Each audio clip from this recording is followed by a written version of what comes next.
Welcome back to Tipping Point. I'm your host, Kara McKinney. Disney is now caught in a mousetrap of its own design. That is what independent auditors hired to examine the now defunct Reedy Creek Improvement District, eliminated earlier this year by Florida Governor Ron DeSantis, are now saying in their new report. After a forensic audit of the district's finances going back to its inception in the 1960s to its internal governing structures and urban planning, the investigators found evidence of bribery and other means to avoid taxation and the oversight that other companies would usually have to contend with. The report claims that this Reedy Creek Improvement District was a mousetrap, that Disney dangled savory cheese in front of the Florida legislature and the people of Orlando, but quickly abandoned its city building pretense. One of those independent auditors, George Mason Law School professor Donald Koken, explains that Disney initially told the state that it wanted this local government because they were going to build a city around a single theme park with affordable housing, transportation, and other community services.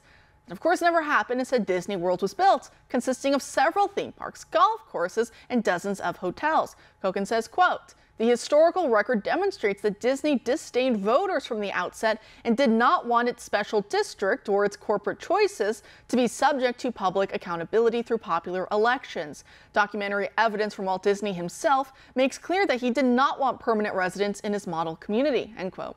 He says that this is the epitome of a bait-and-switch scheme.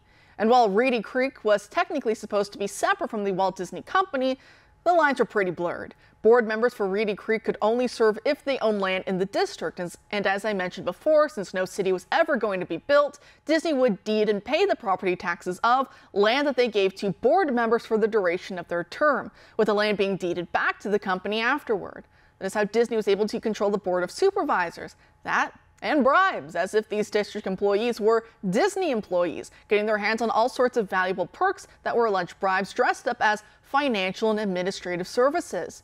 These benefits were not even reported to the IRS as taxable income. Joining us now to discuss what these perks included and how it created a culture of corruption is Tyler O'Neill, the managing editor for the Daily Signal, whose article at the outlet on this is titled "Magic Behind the Magic." Tyler, thanks for joining us tonight.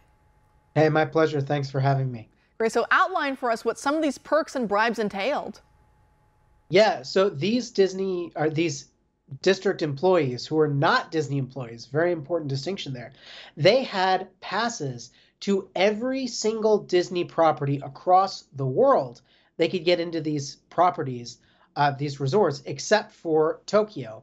And these passes, which you can't buy on the open market, they would get them into any place in California or Florida or wherever they wanted to go, unlimited, except on some holiday days where they had exceptions. But they would get one pass for themselves, one pass for their spouse, and at least 3 transferable passes for everybody in their household. And that would be 3 even if they didn't have any dependents, like if they had no kids. If they had 4 kids, if they had 4 dependents, then they could get 4 passes. And these passes are transferable to anyone that could go to any Disney property across the globe. And the other thing here is these people, they got the ability to buy merchandise, discounted merchandise at any Disney store.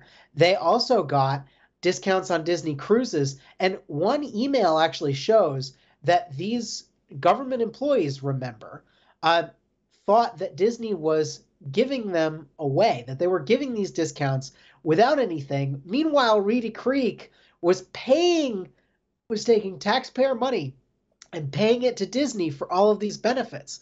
So you get these reports where Reedy Creek is sending $2.1 million to Disney to pay for many of these passes that are called complimentary tickets, passes that nobody can buy on the open market. And they also, every year they would have these big parties. When they had one retirement party that cost $15,000 at a Disney resort, and a party to celebrate the life of an employee who tragically passed away that cost $33,000.